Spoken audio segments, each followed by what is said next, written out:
సాయి భగీరథ్ విషయంలో ఈ అబ్బాయికి బెయిల్ దొరుకుతుంది దొరకదు అని ఈ స్టేజ్లో ఆయనకు ఖచ్చితంగా బెయిల్ అయితే రాదు. రాసి పెట్టుకోండి, సాయి భగీరథకి అయితే బెయిల్ రాదు. ఎంతటి ఇన్ఫ్లుయెన్స్ అయినా కూడా, అది నిజ ప్రధానమంత్రి అక్కడికి వచ్చేసి కూర్చున్నా కూడా అది అయితే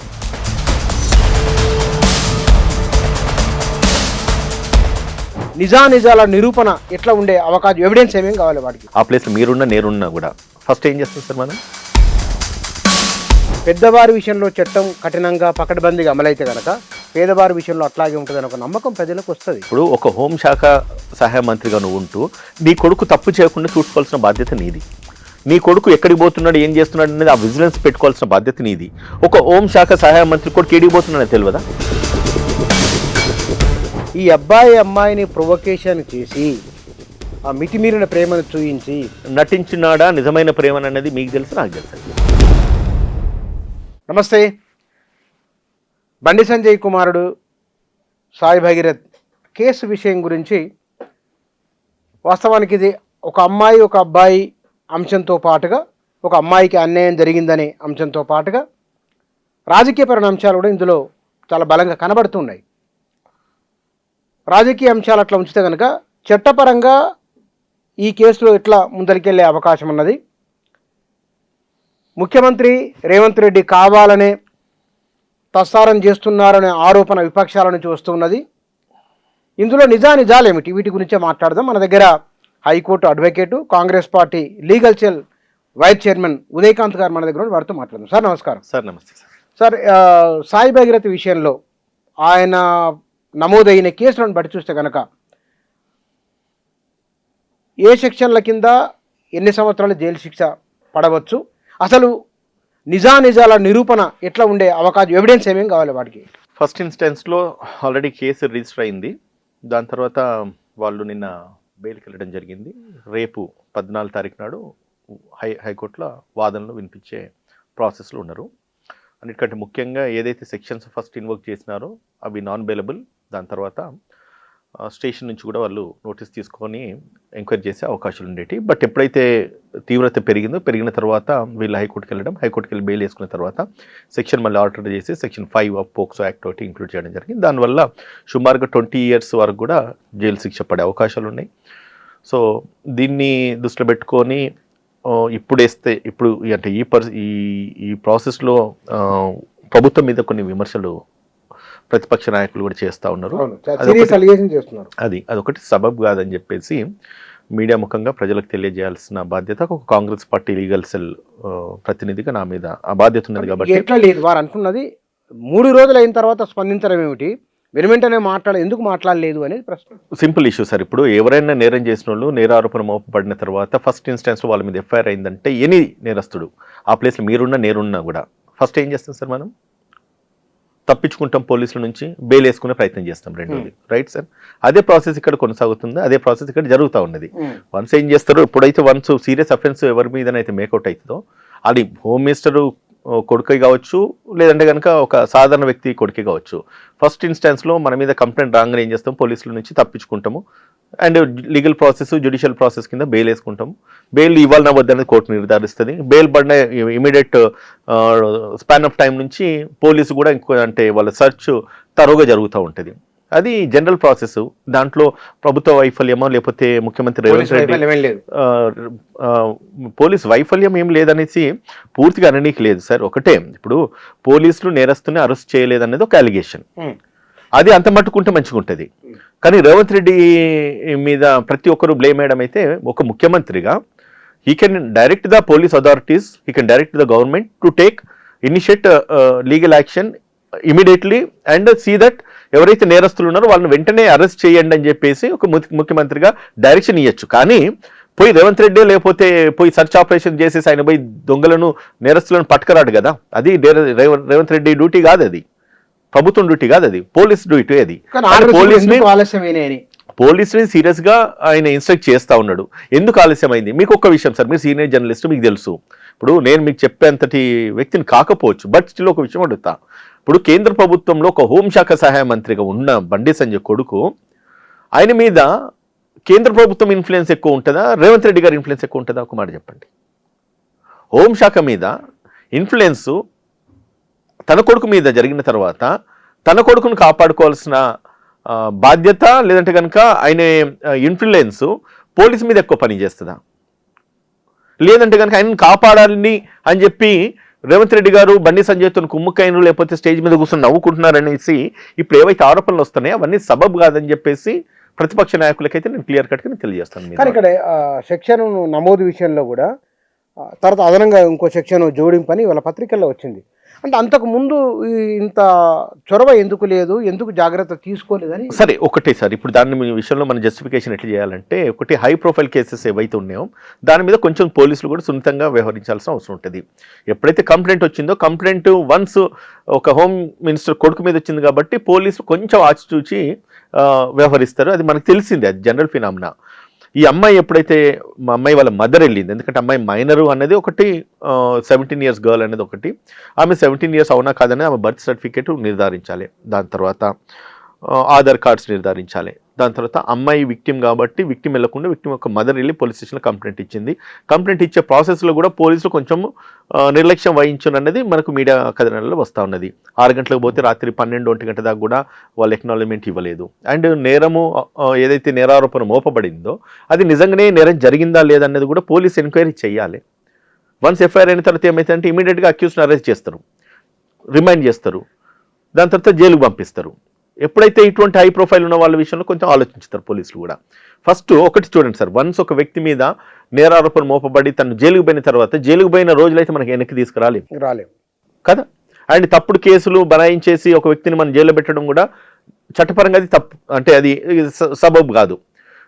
అండ్ మోర్ పర్టికులర్గా ఇటువంటి వాళ్ళ విషయంలో కనుక పోలీసు కనుక నిర్లక్ష్యం వహిస్తే వాళ్ళకున్న ఇబ్బందులు వాళ్ళకు ఉంటాయి. రేపు ఆ ట్రాన్స్ఫర్లో లేకపోతే పోస్టింగ్లో ప్రమోషన్లో లేదా ఇంకో రకంగా ఆయన వాళ్ళను టార్గెట్ చేసేసి మళ్ళీ వేధించడము. ఒక కంప్లైంట్ తీసుకొచ్చింది స్టేషన్ హౌస్ ఆఫీసరు, ఎఫ్ఐఆర్ కట్టాల్సింది స్టేషన్ హౌస్ ఆఫీసరు. ఆ స్టేషన్ హౌస్ ఆఫీసర్ కంప్లైంట్ తీసుకునే ప్రాసెస్లో ఎఫ్ఐఆర్ కట్టాల్సిన ప్రాసెస్లో కనుక ఎటువంటి నిర్లక్ష్యం కనుక వహిస్తే కనుక ఆయన మీద చట్టరీత్యా కానీ లేదంటే కనుక డిపార్ట్మెంటల్ ప్రొసీడింగ్స్ కానీ ఇటువంటి వాళ్ళ మీద కనుక పెడితే కొంచెం చురుకుగా వాళ్ళు వ్యవహరిస్తారు. కాబట్టి వాళ్ళు కొంచెం ఆలోచించేసి మేబీ కేసు కట్టడంలో కొంచెం డిలే. ఇంతకు పూర్వం అంటే మీడియా ఇంత లేకముందు ఏం జరిగిందని తర్వాత వదిలేదు దాన్ని. ఇవాళ మీడియా ఇంత ఎక్స్ప్లోర్ అయిన ఈ సమయంలో పెద్దవారి విషయంలో చట్టం కఠినంగా పకడ్బందీగా అమలైతే కనుక పేదవారి విషయంలో అట్లాగే ఉంటుందని ఒక నమ్మకం ప్రజలకు వస్తుంది. మరి ఆ నమ్మకం ఇవాళ చూడండి ఎంత నెగిటివ్ చర్చ జరుగుతున్నదో కేంద్ర రాష్ట్ర ప్రభుత్వం. అది ఆ జ్ఞానము ఆ తెలివి కేంద్ర ప్రభుత్వం మీద అండ్ బండి సంజయ్కి ఉండాలి. ఇప్పుడు ఒక హోంశాఖ సహాయ మంత్రిగా నువ్వు ఉంటూ నీ కొడుకు తప్పు చేయకుండా చూసుకోవాల్సిన బాధ్యత నీది. నీ కొడుకు ఎక్కడికి పోతున్నాడు ఏం చేస్తున్నాడు అనేది ఆ విజిలెన్స్ పెట్టుకోవాల్సిన బాధ్యత నీది. ఒక హోంశాఖ సహాయ మంత్రి కొడుకు ఏడికి పోతున్నాడో తెలియదా? నీ కొడుకు తప్పు చేస్తున్నాడు ఒప్పు చేస్తున్నాడో తెలియదా?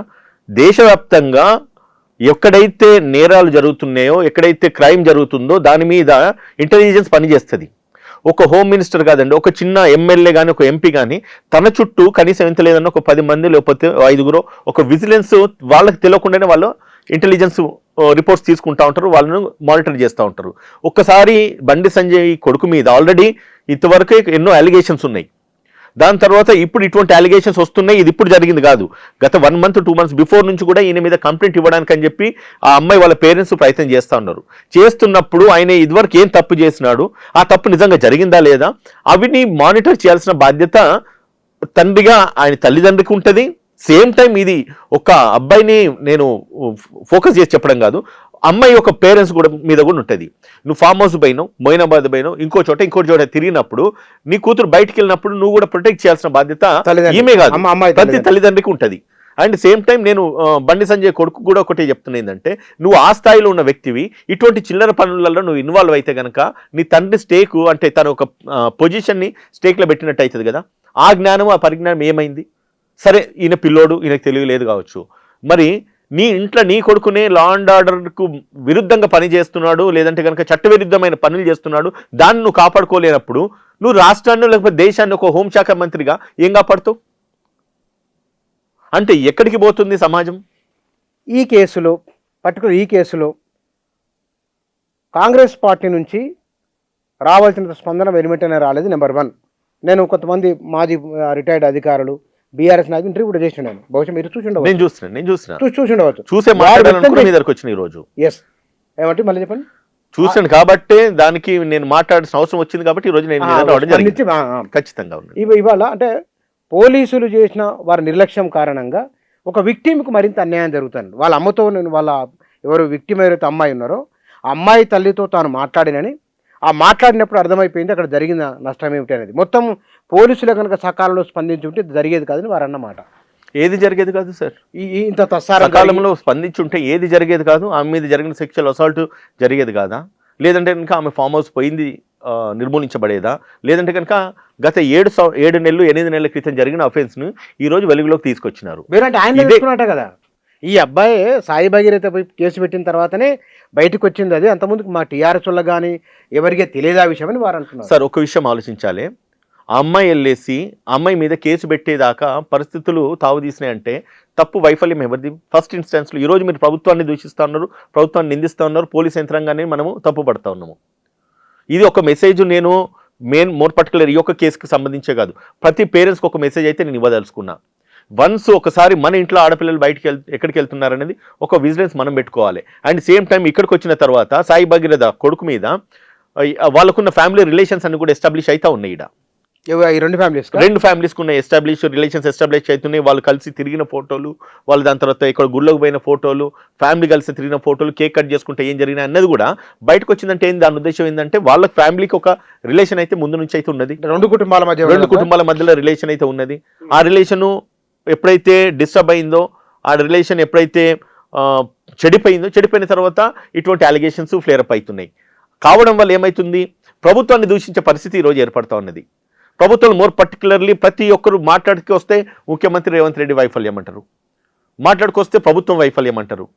ప్రభుత్వం కాదు సార్, ఒకసారి పోలీస్ యంత్రాంగము చక్కగా పని చేయకపోతే ముఖ్యమంత్రి can direct the police authority, నువ్వు సరిగ్గా పని చేయండి, దీని మీద ఒక ఏజెన్సీ అండి, లేదంటే కనుక ఒక సిబిఐకి అప్పచెప్పండి, లేదంటే కనుక ఒక ఇన్వెస్టిగేషన్ ఆఫీసర్ సమర్థమైన బండి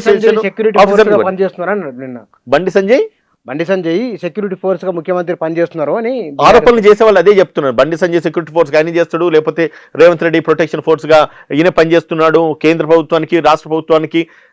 ఎక్కడికి పోతున్నా సార్ చర్చ? ఒక మాట అడుగుతున్నాను, జరిగిన అఫెన్స్ ఏంటిది, ఇక్కడ ఉన్న నేరం ఏంటిది, నీ చర్చ ఎక్కడికి పోతుంది? ఇప్పుడు దుమ్మెత్తిపోయచ్చు, లేదంటే కనుక ఆరోపణలు చేయొచ్చు. ప్రభుత్వాన్ని ప్రజాస్వామ్యంలో మనము ఖచ్చితంగా అంటే విమర్శించే స్కోపు ఖచ్చితంగా ప్రతిపక్షానికి ఉంటుంది. కానీ ఒక వ్యక్తిగత సమస్యను తీసుకొచ్చేసి అది ముఖ్యమంత్రికి అంటగట్టడం ఎంత మటుకు వ్యక్తిగత సమస్య వారి ఇంట్లో ఉన్నంత వరకు వ్యక్తిగతం, అది పోలీస్ స్టేషన్కి వెళ్ళింది, అది మీడియాలో వచ్చింది. రెండు కుటుంబాల మధ్యలో జరిగిన ఈ ఒక వ్యక్తిగత సమస్య. ఇటువంటి పోక్సో కేసులు ఇటువంటి పోక్సో కేసులు ఎక్కడ జరుగుతలేవా? ఇటువంటి రేప్ ఆఫెన్సెస్ ఎక్కడ జరుగుతలేవా? ఈ రోజు కేంద్ర మంత్రి కుమారుడు కాబట్టి దాన్ని రేవంత్ రెడ్డి మీద మీరు రుద్దిపోయడం ఎంత మటుకు సబబు అని చెప్పి నేను అడుగుతా ఉన్నా. కేంద్ర మంత్రి కుమారుడు అయితే నేరస్తుడు కాదా? కేంద్ర మంత్రి కుమారుడు అయితే పోలీసులు పనిచేయరా? చేయాల్సిన బాధ్యత పోలీస్ యంత్రాంగం మీద ఉంటుంది. పోలీసులు పని చేయకపోతే పోలీసు మీద డిసిప్లినరీ యాక్షన్ తీసుకోవాల్సి వస్తే అప్పుడు ముఖ్యమంత్రి గారు ఇన్వాల్వ్ అవుతారు కావచ్చు. ఒక నేరస్తుడు తప్పిపోయిండు, పారిపోయిన దాంట్లో కేవలం ముఖ్యమంత్రి ఇన్వాల్వ్మెంట్ ఉంది. ఇక్కడ కేంద్ర మంత్రి తన కొడుకు ఎక్కడ పోయిండనే కేంద్ర మంత్రి తను కూడా మన హోంశాఖ మంత్రి కదా. బండి సంజయ్ కేంద్రానికి హోంశాఖ మంత్రి అండి. ఇవాళ లాస్ట్ చెప్పాలంటే హోంశాఖ మంత్రి లేడు, మేము ఒప్పుకుంటాం. హోంశాఖ పర్యవేక్షణ అంతా కూడా ముఖ్యమంత్రి పర్యవేక్షణలో ఉన్నది, ఒప్పుకుంటాం. ఒక వ్యక్తి ఏదో మూల నుంచి ఏదో గల్లెల నుంచి తప్పిపోయిండు, ఏడుకోబోయిండు, దాని తర్వాత తను కనబడతలేదంటే ప్రతి దానికి ముఖ్యమంత్రి మీద దుమ్మెత్తిపోయడము ప్రతిపక్షాలకు ఎంత మటుకు సబబు అనేది ఒకసారి వాళ్ళ ఆత్మ విమర్శ చేసుకోవాలి. ఒక ఐపీఎస్ ఆఫీసర్గా ఉంటూ ప్రతిదీ ముఖ్యమంత్రి నేను ఎత్తిపడుస్తున్నావు కదా. మీరు అన్నట్టుగా మీరు చేసిన ఇంటర్వ్యూ నేను ఈరోజు ఆర్ఎస్ ప్రవీణ్ కుమార్ గారి ఇంటర్వ్యూ నేను చూడడం జరిగింది. చూస్తూనే ప్రతి దాంట్లో సరే ఆయన విమర్శించమని చెప్పేసి వాళ్ళ పార్టీ ప్రెసిడెంటో లేకపోతే వర్కింగ్ ప్రెసిడెంటో ట్రైనింగ్ ఇచ్చి పంపించాడు, లేదంటే కనుక ఒక ఆయనకి ఇన్స్ట్రక్షన్స్ ఇచ్చి ఉంటాడు. మేబీ అంటే ఈస్ ట్రైన్డ్ ఆఫీసర్ కాబట్టి ఆయనకి ఇన్స్ట్రక్షన్స్ ఇచ్చి ఉంటాడు. ఎందుకంటే వాళ్ళ డ్యూటీ అది, అధికార పక్షాన్ని విమర్శించాల్సిన డ్యూటీ ప్రతిపక్షానికి ఉంటుంది. ఇందులో ఈసే బ్యూరోక్రాట్, ఒక ఐపీఎస్ ఆఫీసరు, చట్టం తెలిసిన వ్యక్తిగా చట్టంలో ఉన్న లోతుల్లో స్కూల్, ఎందుకంటే ఈయనకు పర్ఫెక్ట్గా తెలుసు కాబట్టి దాన్ని సరిగ్గా పాటిస్తలేదు ప్రభుత్వం అని చెప్పేసి తీసుకొని దాని మీద నీకున్న అధికారం నువ్వు డైరెక్ట్ చేయి. ఇప్పుడు ఈరోజు ఆయన కనుక పార్టీలోకి పోకుండా ఉంటే ఈ might been the rage of DGP. నువ్వు చెప్తే పోలీస్ అధికారులు పనిచేయరు, వినరని కాదు కదా. ఈ సెక్షన్లు తప్పంటే కనుక సెక్షన్లు ఆర్డర్ చేయమని చెప్పి ఒక పోలీస్ ఆఫీసర్ గా చెప్తున్నాను అన్నారు 2-3 సార్లు. ఒక పోలీస్ ఆఫీసరు ఇప్పుడు కాదు, ఆయన ఒకప్పుడు పోలీస్ ఆఫీసర్, ఒకప్పుడు పోలీస్ ఆఫీసర్, ఒక పోలీస్ అధికారి యొక్క అంటే పవర్స్ ఏంటిది, డ్యూటీస్ ఏంటిది, ఏ సెక్షన్లు పెట్టచ్చు, he knows very well. But blaming the government, blaming the chief minister, అది సరికాదు, సబబ్ కాదని చెప్పేసి ఒక ఐపీఎస్ ఆఫీసర్గా ఆయనకి తెలియాలి. ప్రతిదీ క్షుణ్ణంగా ప్రతిదీ కోణం నుంచి రాష్ట్రంలో జరుగుతున్న ఇబ్బందులు ఏమైనా ఉంటే కనుక if it is a social issue, if it is a government issue, and if by and large ఒకవేళ పబ్లిక్ ఏదన్నా నష్టం జరుగుతుందంటే ముఖ్యమంత్రి రియాక్ట్ కాలేదంటే ముఖ్యమంత్రి తప్పుపట్టండి. ఇద్దరు కుటుంబాల మధ్యలో తెలిసి చేసిన ఒక మేజర్ పర్సను, తెలియక చేసిన ఒక మైనర్ పర్సను మధ్యలో, ఆ కుటుంబం మధ్యలో జరిగిన ఒక ఇన్సిడెంట్కి ప్రతి దానికి మనము ఒక ముఖ్యమంత్రిని మనం బ్లేమ్ చేసి బదనం చేయడము మీ స్థాయిని కూడా దిగజారుస్తుందని చెప్పి నేను తెలియజేస్తా ఉన్నాను. ఎందుకంటే విషయము ఇక్కడ మళ్ళీ అక్కడికే వస్తున్నాం మనం. సాయి భగీరథ్ విషయంలో చట్టపరంగా అతనికి రక్షణ లభించే అవకాశాలు ఏ మేరకు ఉంటాయి, లేదా ఈ కేసులో ఏ అంశాలు పరిగణలోకి తీసుకునే సూచన ఉంటుంది? సార్ ఒకటి నేను ఏం చెప్తానంటే, మోస్ట్ ఆఫ్ ద మన ఇండియన్ జ్యుడిషియరీలో కన్విక్షన్ రేట్ అనేది చాలా తక్కువ ఉన్నది. నేరం జరిగిన తర్వాత శిక్ష పడడం అనేది చాలా తక్కువ ఉన్నది. దాని తర్వాత ఇటువంటి పోక్సో కేసెస్ కానీ లేదంటే కనుక రేప్ ఒఫెన్సెస్లో కానీ ఏం జరుగుతుందంటే మ్యాక్సిమం కేసులు కొనసాగాయి. ఏదో ఒక పాయింట్ ఆఫ్ టైంలో కాంప్రమైజ్ అయిపోతారు, లేదంటే ఏదో ఒక చోట నీరు గారిపోతుంది, లేదంటే ఏదో ఒక చోట వీళ్ళు ముందుకొచ్చి సాక్ష్యం చెప్పే దాంట్లో వాళ్ళు వెనుకాడతారు. అండ్ తర్వాత నేరం జరిగిందా లేదని సాక్ష్యాలు నిర్ధారించడానికి కానీ లేకపోతే సాక్ష్యాధారాలను ప్రూవ్ చేయడానికి కానీ ప్రాపర్ ఎవిడెన్సెస్ రావు. అండ్ ఈ మోర్ పర్టికులర్ కేసులో నాకేం పోయింది, నేను ఎందుకు రావాలి? ఇప్పుడు బండి భగీరథ పలానా చోట పలానా టైంకు అమ్మాయిని సెక్షువల్ అసాల్ట్ చేసిండు, లేకపోతే ఇంకేదైనా చేసిండు, ఏ రోజు ఏ టైంకు ఏ పరిస్థితుల్లో చేసిండు, కేవలం విక్టిమ్ స్టేట్మెంట్ తీసుకుంటే ఈయనను ఫస్ట్ ఇన్స్టాన్స్లో కస్టడీలోకి తీసుకోవాలి, అరెస్ట్ చేయాలి. నాన్ బెయిలబుల్ సెక్షన్స్ ఇవన్నీ కూడా 45 నుంచి 60 రోజులు, లేదంటే ఎక్కువ మాట్లాడితే 3 నెలలు కూడా జైలు ఉండాల్సిన పరిస్థితి ఉంటుంది. దాన్ని తప్పించుకున్న ప్రాసెస్లోనే ఇష్యూ అంతా కూడా వ్యాపించిపోతా ఉన్నది. దాని మీద ఇన్ని బ్లేమ్స్ ప్రభుత్వం తీసుకోవాల్సి వస్తూ ఉన్నది.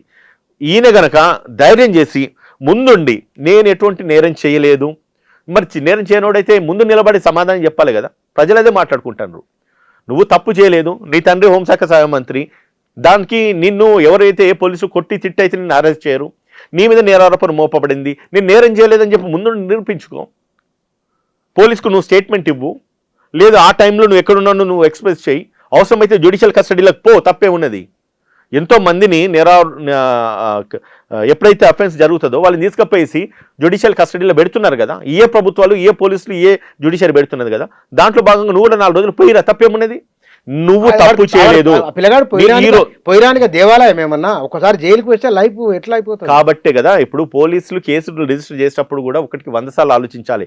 అదే హై ప్రొఫైల్ ఉన్నాడు అని కాదు, ప్రతి వ్యక్తిని తీసుకుపోయి జైల్లో పెట్టేటప్పుడు ఆలోచించేసి ఎంక్వైరీ చేసేసి తప్పు అబ్బాయిది ఉన్నదా అమ్మాయిది ఉన్నదా, నిజంగా తప్పు జరిగిందా లేదనేది నిర్ధారించడానికి కొంత టైం పడుతుంది కావచ్చు. కానీ ప్రాపర్గా నిర్ధారించి కనుక చేయగలిగితే మనం ఇటువంటి మీరన్న మాటలు ఏవైతున్నాయో తనను పూర్తిగా జైల్లోకి పోకుండా ఏదో దేవాలయమా మనం లేదంటే జైలు అనేసి అన్నప్పుడు మరి సాధారణ వ్యక్తికి అది జైలు కావా? ఈ రోజు అండర్ ట్రయల్ క్రిమినల్స్ ఎంతో మంది ఈ రోజు జైల్లో మునుగుతా ఉన్నారు, నేరం చేసిన చేయకపోయినా తీసుకుపోయి జైల్లో పెడతా ఉన్నారు. రీసెంట్ గా విజ్ఞాన్ జ్యోతి కేసులో ఒకటి కూడా, విజ్ఞాన్ జ్యోతి కాలేజీలో కూడా ఒక అబ్బాయి ఇన్వాల్వ్మెంట్, అతి మైన్యూట్ ఇన్వాల్వ్మెంట్, మేజర్స్ ఇద్దరు కూడా పోయి ఆ అమ్మాయి విత్ కన్సంటే ఆయనతో ఉన్నది, వాటితో తిరిగింది, అన్ని ఆధారాలు ఉన్నాయి. ఆమె బట్టలు లేకుండా ఫోటోలు వీడియోలు వీనికి పంపించిన, ఆయన ఫోన్ నుంచి పంపించిన ఆధారాలు కూడా ఈయన దగ్గర ఉన్నాయి.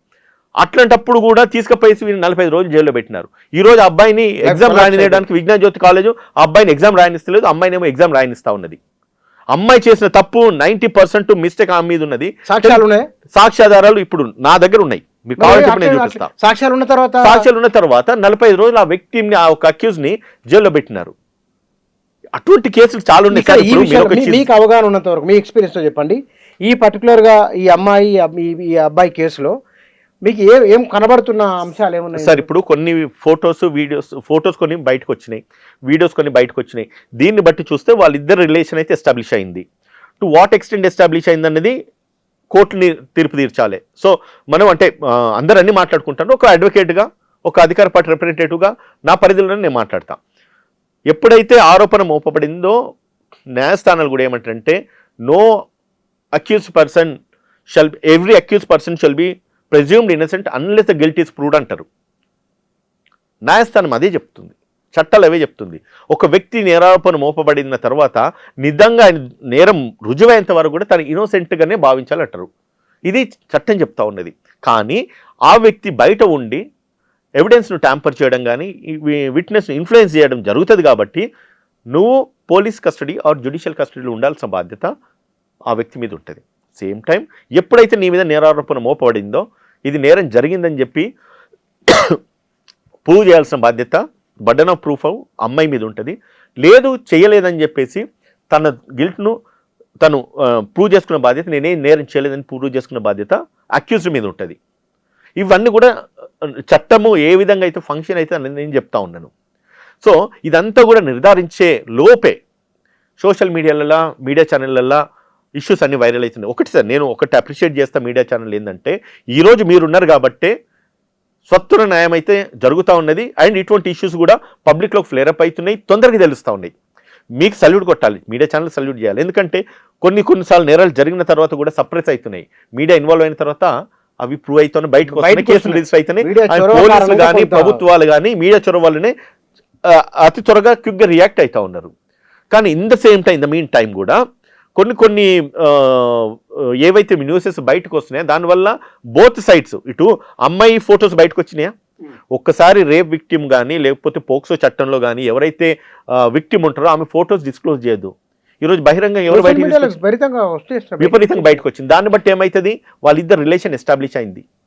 ఇంకోటి ఈ అమ్మాయి ఎస్టాబ్లిష్ అయింది మీరు అంటూ ఇక్కడ జరిగింది ఏంటంటే ఈ అమ్మాయిని ప్రొవొకేషన్ చేసి ఆ మితిమీరిన ప్రేమను చూయించి, అంటే దాని చుట్టూ ఒక నటనా డ్రామా ఉన్నది. పిల్లవాడు ఒక సైకో అని అంటున్నారు. అది నిజానిజా నాకు తెలియదు, కానీ నిన్న ఆ ఇంటర్వ్యూలో వారే అన్నది చాలా మంది వీడియోలు తిరుగుతున్నాయి కదా సోషల్ మీడియాలో. సార్ ఇప్పుడు ఆయన ప్రేమను చూయించిండు,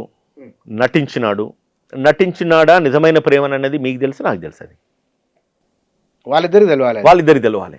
అంతే. ఆ అబ్బాయి అమ్మాయి మధ్యలో ఏం జరిగింది అనేది మనకు తెలియదు. ఆ అబ్బాయి అమ్మాయి కుటుంబం మధ్యలో ఏం జరిగిందనేది మనకు తెలియదు. మనకు బయట తెలుస్తున్న విషయాల మీద మన యొక్క విశ్లేషణ పబ్లిక్లోకి ఇవ్వాలి. అండ్ దాని తర్వాత ప్రభుత్వం చేస్తున్న పనులు ఏంటిది, పోలీస్ చేస్తున్న పనులు ఏంటి, అండ్ న్యాయ వ్యవస్థలో ఉన్న లోటుపాట్లు ఏంటి, విసులుబాట్లు ఏంటి అనేది, అండ్ అటు సైడ్ విక్టిమ్ సైడ్ కానీ లేకపోతే ఇటు అక్యూజ్ సైడ్ ఏమున్నది అనేది ఎక్స్ప్రెస్ చేయాల్సిన ఫ్రీడమ్ ఆఫ్ ఫ్రీ స్పీచ్ మనకు ఉన్నది. కాబట్టి జర్నలిస్ట్గా మీరు అడుగుతున్నారు, నేను సంబంధం చెప్తున్నా.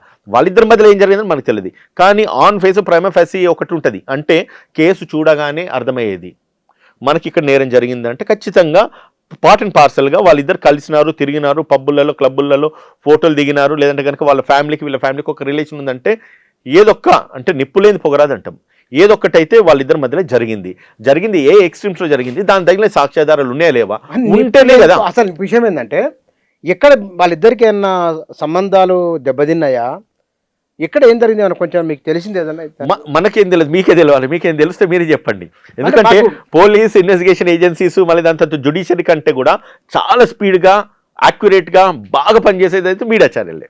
సమాంతర ఎంక్వైరీ అనుకోవచ్చు.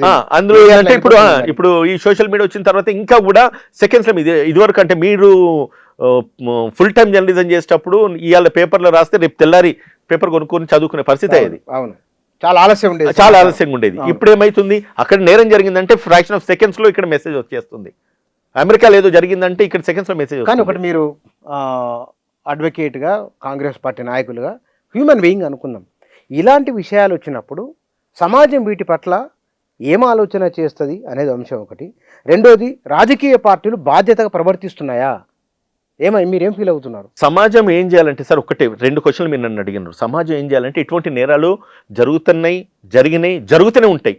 దాన్ని నిర్మూలించడానికి మన దగ్గర ఉన్న మెకానిజం ఏంటిది అనేది ఇంపార్టెంట్. కాలేజెస్లలో ఇటువంటి అఫెన్సెస్ జరగకుండా మనం ఏం చేస్తున్నాము, నేరం జరిగిన తర్వాత చేతులు కాలని కాకులు పట్టుకుంటూ కాదు, ఫస్ట్ ఇన్స్టెన్స్లో ఇటువంటి నేరాలు జరగకుండా మనం ఏం చేస్తున్నాం అనేది ప్రభుత్వ బాధ్యత కూడా ఉన్నది. ప్రతి కాలేజీలో మనం ఒక సెషన్ పెట్టండి, ప్రతి స్కూల్స్లో సెషన్ పెట్టండి, ఎడ్యుకేషన్ ఇవ్వండి, క్రైమ్ మీద ఒక సెషన్ పెట్టండి, సెక్షువల్ అసాల్ట్ మీద సెక్షన్స్ పెట్టండి. పోక్సో చట్టాలు ఏం చెప్తున్నాయి? ఒకటిసారి ఇటువంటి ఈ నేరం జరిగితే కనుక ఇటువంటి పనిష్మెంట్ ఉంటుంది, నీ తండ్రి వాల్యూస్ పోతాయి, లేదంటే నీ జైల్లో పెడతారు. ఇవన్నిట్లో మీరు పూర్తిగా నిర్మూలించాలి. ఇటువంటి వాటిలో మీరు ఇండల్జ్ కావద్దని చెప్పి మనం ఈ స్కూల్స్లో కాలేజెస్లలో సెషన్స్ పెడితే ప్రభుత్వం ఇనిషియేట్ తీసుకుంటే ఈ నేరాలే జరిగాయి కదా. అది మన సోషల్ రెస్పాన్సిబిలిటీ. జరిగిన తర్వాత ఏం చేయాలని ఆలోచించడానికి జరగకముందు ఏం చేయాలనేది మనం ఆలోచించుకుంటే it's well and good. So కాబట్టి లెటెస్ట్ అంటే ముక్త కంఠంతో ఇటువంటి ఇష్యూస్ జరిగితే ఖండిద్దాము, మళ్ళీ పునరుద్ధారం కాకుండా ఏం చేయాలనేది చూద్దాము. అన్నిటికంటే ఎక్కువ ఎక్కడ ఏం జరుగుతున్నా కూడా మన ఇంట్లో మన పిల్లలు ఎక్కడికి పోతున్నారు ఏందనేది పేరెంట్స్ కనుక ఆ కన్సర్న్ ఉంటే కనుక, పేరెంట్స్ కనుక ఆ కన్సర్న్ ఉంటే కనుక ఈ రోజు ఈ పరిస్థితి దూరం రాదు కదా. ఇప్పుడు ఒకటి సింపుల్ సార్, నేనేం చెప్తున్నాను, నీ పిల్లలు ఎక్కడ పోతున్నారు, నీ కూతురు ఎక్కడ పోతుంది, నీ కొడుకు ఎక్కడ పోతున్నారు, వాళ్ళు ఏం చేస్తున్నారు అన్నది ఆ మాత్రం మినిమం మానిటరింగ్ కనుక పేరెంట్స్కి లేకపోతే ఇటువంటి అనర్థాలు జరుగుతూనే ఉంటాయి. సో ఇప్పుడు అమ్మాయి వైపు ఉండాలి, అబ్బాయి ఇద్దరు వైపు ఉండాలి, అది ఖచ్చితంగా ఉండాల్సిందే. అది ఇద్దరు వైపు ఉండాలి. మీరు ఒక లిస్ట్ అటువంటి మెసేజ్ ఇవ్వండి, పేరెంట్స్ను ఎడ్యుకేట్ చేయండి, ఎంపవర్ చేయండి. ఇటువంటి జరిగితే కనుక ఇటు ఒక విషయం ఆలోచిస్తే ఇప్పుడు అమ్మాయి పరువు ఏమైంది చెప్పండి. చాలా కష్టం, అమ్మాయి లైఫ్ మొత్తం రూయిన్ అయింది కదా. నిన్న మీరు ఇంటర్వ్యూ చేసిన అది ఆర్ఎస్ ప్రవీణ్ కుమార్ గారు అదే చెప్పినారు. అబ్బాయి జీవితం నాశనం అయిందంటే ఇటు అమ్మాయి జీవితం కూడా నాశనం అయింది కదా.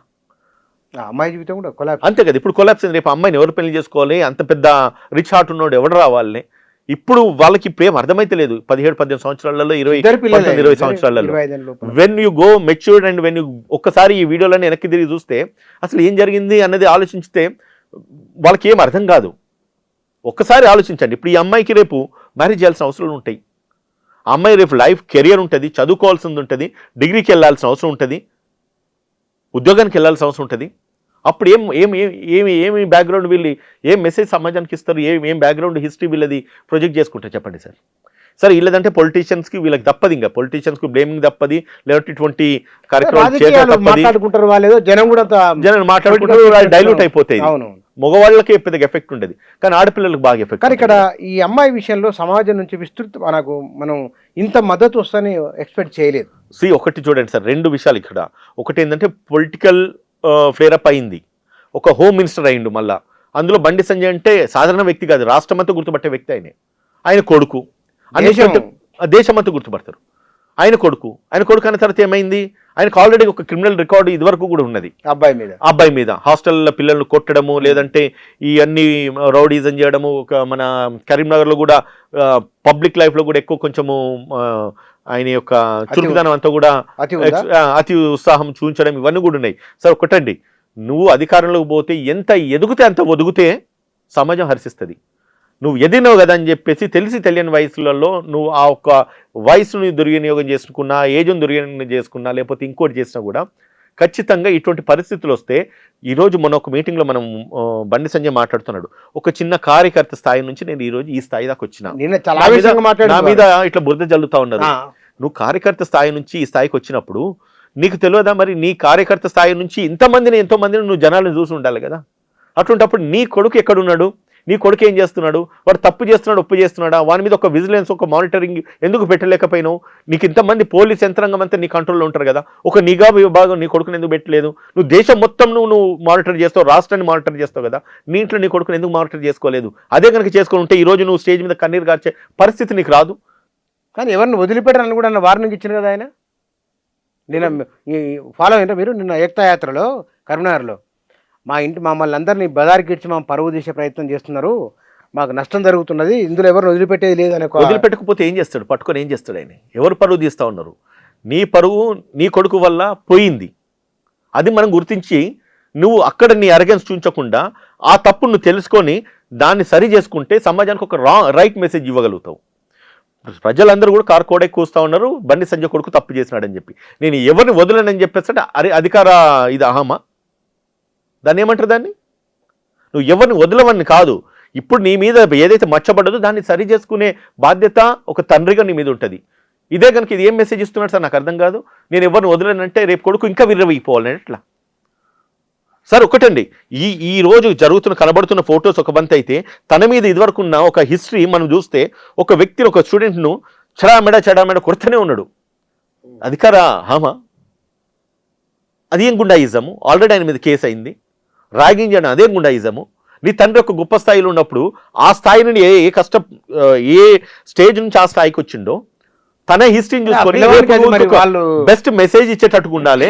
ఒక హోమ్ మినిస్టర్ కొడుకుగా తనకు చేదోడు వాదోడు ఉండేసి ఇంకా వీలైతే ఒక 10 మందికో 100 మందికో లేకపోతే రాష్ట్రానికి ఏదైనా సాయం చేసే విధంగా ఉండాలి. అప్పుడు ఈయన కూడా ఒక ఎమర్జింగ్ లీడర్ లెక్క ఎదుగుతాడు. ఈయన వల్ల ఈ కొడుకు చేసిన పొరపాటు వల్ల తండ్రి స్థాయి దిగజారిపోయింది ఈరోజు. అవన్నీ గుర్తించాల్సిన బాధ్యత నాయకుల మీద ఉండాలి. ఇక్కడ మీరు ఒక అడ్వకేట్గా మీ స్పందన కావాలి.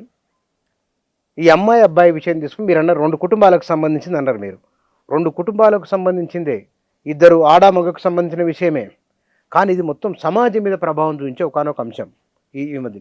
దీన్ని రాజకీయ బీజేపీకి సంబంధించిన వాళ్ళు ఎందుకు మాట్లాడట్లేదు, వాళ్ళు చాలా క్వశ్చన్ చేస్తున్నారు.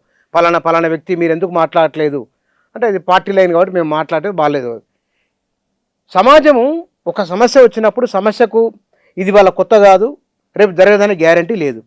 దీన్ని చట్టమును అందరూ సమానం అనుకున్నప్పుడు, సమాజంలో మనుషులంతా ఒకటే అనుకున్నప్పుడు దాని ఒక సమస్యగా పరిష్కారం చేయకుండా రాజకీయం ఎందుకు చూస్తున్నారు దీన్ని? రాజకీయ నాయకుడి జీవితానికి ఏదన్నా జరిగింది, ఆయన మీద ఒక మచ్చబడ్డదంటే ఖచ్చితంగా రాజకీయ కలరు రుద్దాల్సిందే, అంతే అనివార్యం.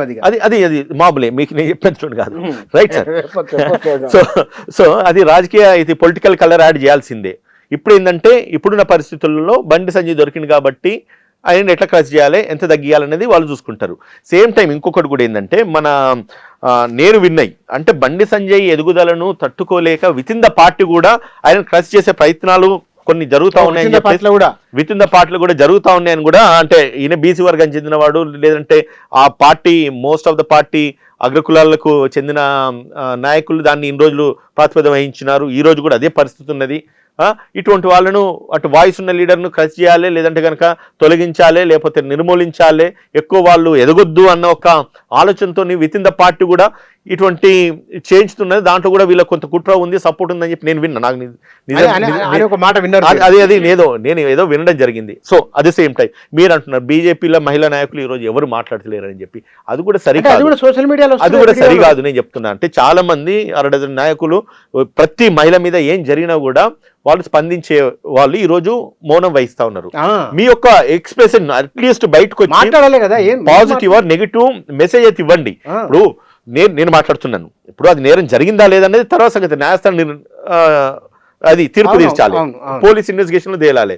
సో అది ఒక వంతు అయితే, మన మీద ఆరోపణ మోపబడింది, మన మీద ఆరోపణ జరిగిందంటే దాన్ని ప్రాపర్ గా జస్టిఫికేషన్స్ అని ఇచ్చుకోండి. ఎటువంటి తప్పు జరిగిందో జరగలేదని అంటే వన్ సైడ్ తీసుకోవడానికి కాదు, నీ ప్రొటెక్ట్ చేసుకోవడానికి కాదు. మహిళకు జరిగింది అన్యాయం అంటే అది పోలీసు ఆరు కోర్టు పరిధిలో ఉన్నది, ఎంక్వైరీలో ఉన్నది. ఎంక్వైరీలో చేరేంత వరకు కూడా మేము దాని మీద ఎటువంటి స్పందన ఇవ్వద్దని చెప్పి అదని మాట్లాడండి. అంతేగాని మీరు మౌనం వహించడం వల్ల మౌనం అర్ధంగీకారం అంటది. అది నైతికత కూడా ఉండదు కదా, రేపు ఇంకో క్వశ్చన్ అంతే కదా, రేపు ఇంకో ఇప్పుడు మీరు చేస్తే ఇప్పుడు వాళ్ళు ఏమంటారు, నువ్వు చేస్తే సంసారం ఏం చేస్తే వ్యభిచారం అని అంటారు. అంటే ఇంకోటి చేస్తేనేమో తప్పు పడతారు, మీరు చేస్తేనేమో దాని మీద ఎటువంటి స్పందన ఉండదు. ఎవరైనా అమ్మాయి కదా ఎవరికైనా. ఇప్పుడు మీరు ప్రభుత్వాన్నే దుమ్మెత్తిపోసి ముఖ్యమంత్రిని అనుక్షణం అనేదానికంటే కూడా మీరు ఎప్పుడైతే మీ సైడ్ నుంచి తప్పులు జరిగినాయో, మీ పార్టీలో పొరపాట్లు జరిగినో దాన్ని మీరు సమర్థించుకోండి, దానికి తగిన ఎక్స్ప్లెనేషన్ అయితే లా లేదు, ఆర్డర్ లేదు, 2 లేవు తెలంగాణ అనేది కూడా ఒక విపక్షం నుంచి మీ నాయకుడే మీరు ఇంటర్వ్యూ చేసిన పెద్ద నాయకుడు అన్నాడు, అది లా లేదు, ఆర్డర్ లేదు. ప్రతి minute of RS Praveen Kumar interview పొద్దున లేవంగానే చూసినా కాబట్టి ఈ రోజు నేను మీ ఇంటర్వ్యూకు పిలవంగానే వస్తాయని చెప్పి రావడం జరిగింది. లా అండ్ ఆర్డర్ లేదనేసి అంటే, లా అండ్ ఆర్డర్ లేకపోతే ఈ రోజు రాష్ట్రం ఇంత శాంతి భద్రతలతో పని చేయదు కదా సార్. ఇదేం బీహార్ అయిందా, లేదంటే కనుక లేదంటే యూపీ అయిందా? అంటే ఇక్కడ మీరు గుర్తు చేసింది, కరీంనగర్లో పట్టపగలు ఒక జ్యువెలరీ షాపులో దొంగతనం జరిగింది, మర్డర్లు జరుగుతున్నాయి. ఏకంగా కేంద్ర హోంమంత్రి కుమారుడు ఈ జరిగింది. ఇదంతా ఏం జరుగుతున్నది రాష్ట్రంలో అనేది వారన్నది. అదే ఒక పని చేయాలి సార్. నేనేమంటున్నానంటే ఆర్ఎస్ ప్రవీణ్ కుమార్ గారు దాని తర్వాత మా రేవంత్ రెడ్డి గారు ఇద్దరు గన్నులు పట్టుకొని పోయేసి ఇంకా మొత్తం రాష్ట్రాన్ని దేశానికి ఎక్కడ ఏం జరుగుతుందని చూసుకుంటా కాపాడుతూ ఉండాలి. అంతే కదా. ఇప్పుడు ఒక షాప్లో దొంగలు చొరబడ్డారు, దాని మీద దొంగతనం జరిగింది. దొంగలను పట్టుకోకపోతే నువ్వు తప్పు పట్టు, జరిగిందే తప్పనిసి అంటే మరి ఈయన కూడా ఎస్పీగా పనిచేస్తున్నారు అదే ప్రాంతంలో, ఈయన ఉన్నతమైన హోదాలు ఎన్నో ఆయనే చేస్తున్నాడు, ఆయన ఆ పదవులు అనుభవించున్నాడు ఆయనే. సరే ఇప్పుడు అలిగేషన్స్ చెయ్యొచ్చు, పొలిటికల్ అలిగేషన్స్ చేయొచ్చు, విమర్శించవచ్చు, కానీ ఒక ఐపీఎస్ స్థాయికి తగిన విమర్శలు చేస్తే హర్షిస్తారు. నేను బాగా ఇష్టపడే వ్యక్తి ప్రవీణ్ కుమార్ గారు, నాకు వ్యక్తిగతంగా కూడా ఆయన పరిచయం కూడా ఉన్నారు, కాదని అన్ను. కాకపోతే నేనేంటంటే ఈ మధ్య రాజకీయం కోసం మాట్లాడుతున్నాను, నేను రాజకీయం కోసం మీరు మాట్లాడినట్టు ఎవరైనా. ఇప్పుడు మీది కాగజ్ నగరా? నాది బెల్లంపల్లి, ఆయన పోటీ చేసింది కాగజ్ నగర్ నుంచి. నాకు కూడా వ్యక్తిగతంగా ఎన్నో సంవత్సరాల నుంచి రాజకీయాలకు వెళ్ళాలనుకున్నారు కదా. రాజకీయాలకు నేను బెల్లంపల్లి కాన్స్టిట్యూన్సీ నుంచి పోటీ చేసే ఆలోచన నేనున్నా. మాకు ఆయన బెల్లంపల్లి నుంచి చేసే ఆలోచన ఆయనకు ఉండే. దాని తర్వాత కాగజ్ నగర్ నుంచి టికెట్ తీసుకున్నారు. అంతకంటే ముందు ఆయన లేదు ఆయన విమర్శించట్లేదు సార్. దాన్ని దయచేసి ప్రవీణ్ కుమార్ గారు కొంచెం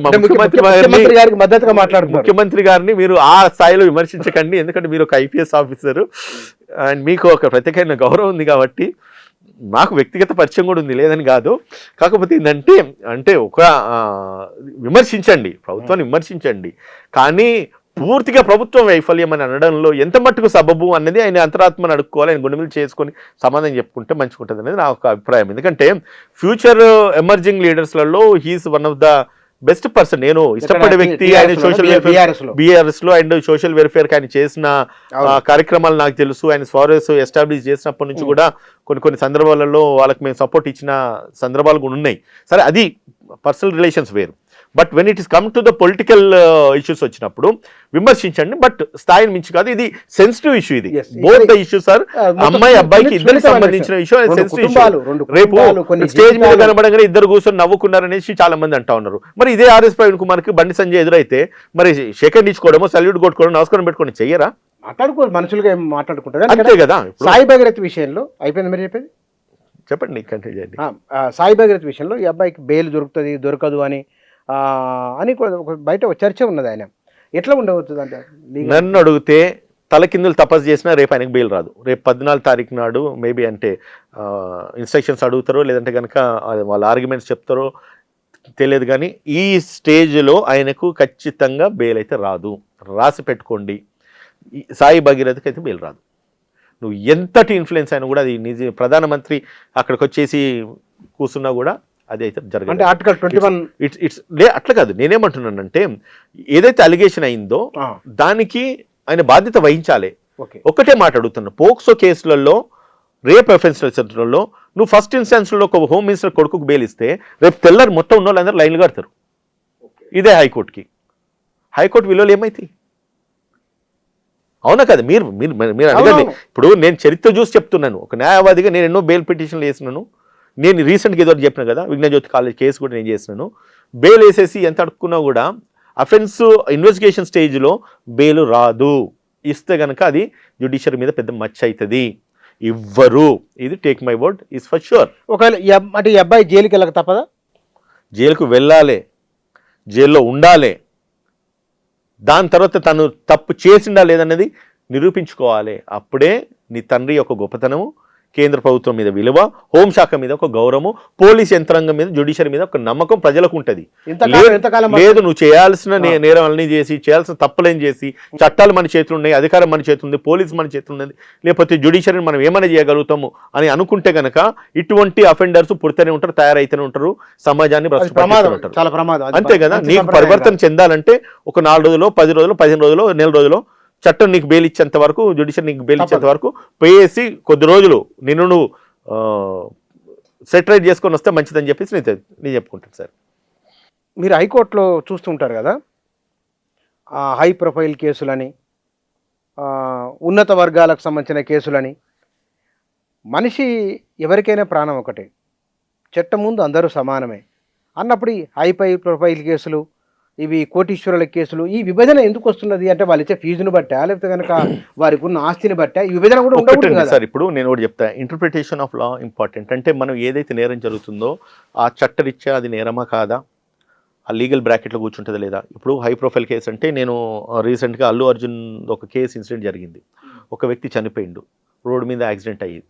దానికి అల్లు అర్జున్ బాధ్యత వహిస్తూ ఆయనను ఆ రోజు ఇమీడియట్గా అరెస్ట్ చేసినారు. కానీ ఆయనను బెయిల్ ఇచ్చే టైంకు రాత్రి 12 గంటల దాకా కూడా నడిచింది. తెల్లారి అని ఉన్నాడు, తెల్లారి బెయిల్ తీసుకొని వచ్చిండు. మీరు అన్న మాటను కూడా కొన్నిసార్లు నేను ఏకీభవించాల్సిన అవసరం ఉంటుంది, ప్రతిదీ సమర్థించుకోవాల్సిన అవసరం లేదు. ఏకీభవిస్తూ కొన్ని అటువంటి మెసేజెస్, రాంగ్ మెసేజ్ కన్వే అవుతున్నాయి. అంటే అదే ప్లేస్లో ఇంకొక సాధారణ వ్యక్తికి ఉంటే అదే రాత్రి 12 గంటల దాకా జైలు ఓపెన్ ఉండేటియా, అదే 7-8 దాకా కోర్టు ప్రొసీడింగ్స్ నడిచేటియా? అప్పుడే బెయిల్, అదే రోజు బెయిల్ ఇస్తారు, అదే రోజు ఆర్డర్ ఇస్తారు, అదే రోజు బెయిల్ వేసి వేగంగా జరిగిపోయింది. 24 గంటల లోపు అటువంటి నేరస్తులు, హై ప్రొఫైల్ ఉండే నేరస్తులు బయటకు వస్తారు. ఎందుకు ఇటువంటి వివక్ష? జుడిషియరీ మీద మనము వేలెత్తి చూంచే అధికారం మనకు ఉండదు, ఇది కంటెంప్ట్ అవుతుంది. ఒక న్యాయవాదిగా నేను మాట్లాడదు.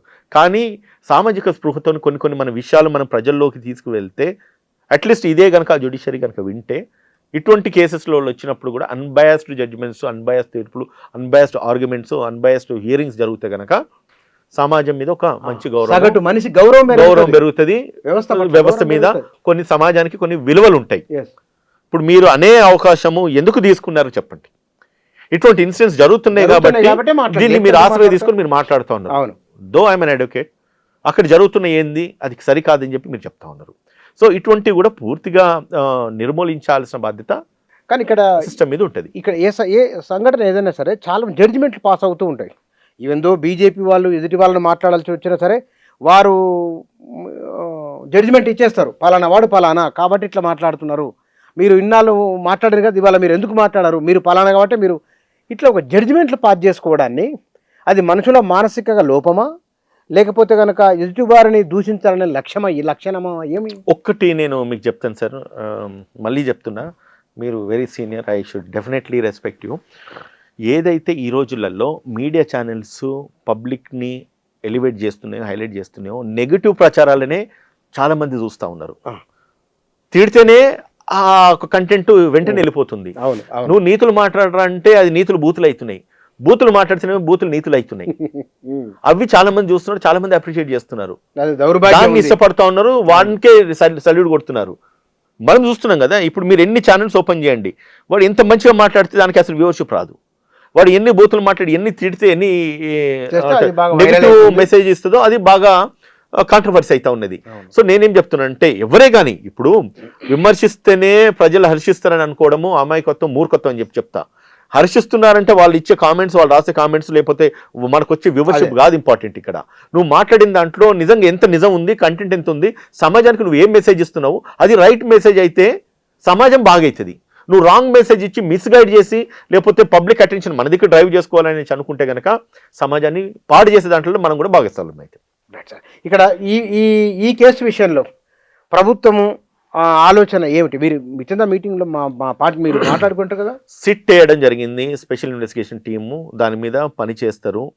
అదేదో ఇష్యూను నీరుగార్చడానికి అని చెప్పి అంటున్నారు. కానీ ఒకవేళ ఇన్వెస్టిగేషన్ అథారిటీస్ కనుక ప్రాపర్గా పనిచేస్తే ఎటువంటి నేరాన్ని అయినా కూడా రుజువు చేసే సమర్థత ఇన్వెస్టిగేషన్ ఏజెన్సీస్కి ఉంటుంది. అండ్ ఇంకోటి నేను అంటే ఏం చెప్తానంటే, ముఖ్యమంత్రికి నేను డైరెక్ట్ ఫోన్ చేసో లేకపోతే మెసేజ్ పెట్టి చెప్పేంత యాక్సెస్ ఇప్పుడైతే ఆయనకు నాకు లేదు. కానీ చెప్తాను ఏంటంటే, ఒకవేళ ఆయన చూసినా కూడా లేకపోతే ఇంకేమైనా ప్రభుత్వంలో చూసినా కూడా నేనేమంటానంటే, ఇటువంటి ఇవి కనుక జరిగినప్పుడు మనం అన్బయాస్డ్గా పనిచేస్తే ఐపీఎస్ ఆఫీసర్స్ కొందరు నిన్న మాట్లాడుతూ అంటారు ఏంటంటే, నేరం రుజువైతే అరెస్ట్ చేస్తా. అది కాదు మాట్లాడాల్సింది. ఒక డీసీపీ స్థాయి వ్యక్తి మాట్లాడడం నేను విన్నా. నేరం రుజువు అయితే అరెస్ట్ చేయడం, నువ్వు అరెస్ట్ చేసేసి నేరం రుజువు చేయాల్సిన బాధ్యత, జరిగితే కనుక నేరం జరిగితే కనుక రుజువు చేయాల్సిన బాధ్యత నీ మీద ఉంటుంది. రుజువు అయితే అరెస్ట్ చేస్తా అన్నది మేబీ తప్పుడొల్లిందా, లేదంటే కనుక మీ ఆలోచనలు అది ఉన్నారు, మీ ఆలోచన ఏదైతే ఉంటుందో అదే బయటకు వస్తుంది. అటువంటి స్టేట్మెంట్స్ కనుక పబ్లిక్ డొమైన్స్లో ఇస్తే కనుక ప్రభుత్వం మీద కనుక అది మచ్చబడుతుంది. కాబట్టి కొంచెం మనం మాట్లాడేటప్పుడు ఆలోచించి మాట్లాడని ఆ కన్సర్న్ ఐపీఎస్ ఆఫీసర్కి అయితే నేను ఒక సవినీయంగానే మనవి చేసుకుంటున్నాను. ఈవెన్ పోలీస్ యంత్రాంగానికి ఇటువంటి జరిగినప్పుడు అన్బయాస్డ్ ఇన్వెస్టిగేషన్ జరిగితే కనుక ప్రభుత్వం మీద ఒక మంచి పాజిటివ్ మెసేజ్ ఉంటుంది. పోలీస్ తప్పు చేస్తే అది ముఖ్యమంత్రికి ఎఫెక్ట్ అవుతుంది, పోలీస్ తప్పు చేసి అధికారులు తప్పు చేస్తే ప్రభుత్వానికి ఎఫెక్ట్ అవుతుంది. ప్రభుత్వం ఈరోజు కాంగ్రెస్ పార్టీ అధికారంలోకి వచ్చిన తర్వాత ఇటువంటి ఇష్యూస్లల్లో అధికారులు పొరపాట్ల వల్ల ప్రభుత్వానికి కానీ ముఖ్యమంత్రి కానీ మచ్చ రాకుండా చూసుకోవాల్సిన బాధ్యత ప్రభుత్వ ఎంప్లాయీస్ మీద, అధికారుల మీద ఉన్నది. కాబట్టి వాళ్ళు నేను సిన్సియర్ అప్లై చేస్తాను. Whether they listen this or they follow this or not, that is left to them. But see that the government honour been, అంటే గవర్నమెంట్ యొక్క విలువను హానర్ చేసి ప్రొటెక్ట్ చేసే బాధ్యత ప్రభుత్వ అధికారులు తీసుకోండి అని మాత్రం అప్పీల్ చేయగలుగుతాను sir. Sir thank you sir. Sai Bhagirath case విషయంలో రాష్ట్ర ప్రభుత్వం అనుసరిస్తున్న తీరు, దీన్ని విపక్షాలు తప్పుపడుతున్నాయి లేదా వాళ్ళు కావాలనే రాజకీయం చేస్తున్న అంశం ఒకటి వారు చెప్తున్నది. రెండవది, ఇక్కడ ఈ మొత్తం కేసు విషయంలో 2 కుటుంబాలకు సంబంధించింది, ఒక అమ్మాయి ఒక అబ్బాయికి సంబంధించింది అయినప్పటికీ కూడా దీనిపైన చర్చ జరుగుతున్న తీరు ఇది సమాజం పైన తీవ్రమైన ప్రభావితం చూపే అవకాశం లేకపోలేదు, చూపుతున్నది కూడా. చట్టము అందరికీ సమానమే, చట్టము తన పని తాను చేసుకొని పోతుంది. ఇవి మనం వింటూ ఉన్న మాటలే. కొన్ని సందర్భాల్లో పై స్థాయిలో ఉన్నవారు ఎట్లా వివరించాలి, ఎట్లా వివరిస్తున్నారు, ప్రభుత్వం ఎవరెవరి విషయంలో ఎట్లా వివరిస్తున్నదో కూడా ప్రజలు గమనిస్తూ ఉంటారు. కాబట్టి ఈ కేసు విషయంలో ఇప్పటికిప్పుడే పలానా ఇదని నిర్ధారణకు రాలేము, చెప్పలేము. కానీ విచారణ జరుగుతున్న కొద్దీ అందులో నిజానిజాలు ఏమిటో తేలే అవకాశం ఉన్నది. Thank you.